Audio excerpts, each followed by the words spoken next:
Cyber మోసం కేసులో మిర్యాలగూడకు చెందిన నాగార్జునాచారిని పోలీసులు అరెస్టు చేశారు. చారితో పాటు మరో వ్యక్తి నాగేంద్రాచారిని అదుపులోకి తీసుకున్నారు సిసిఎస్ పోలీసులు.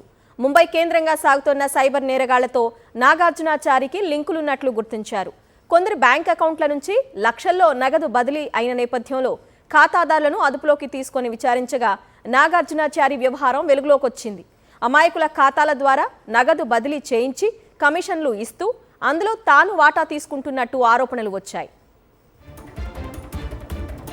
సైబర్ మోసం కేసులో మిర్యాలగూడకు చెందిన నాగార్జునాచారిని పోలీసులు అరెస్టు చేశారు.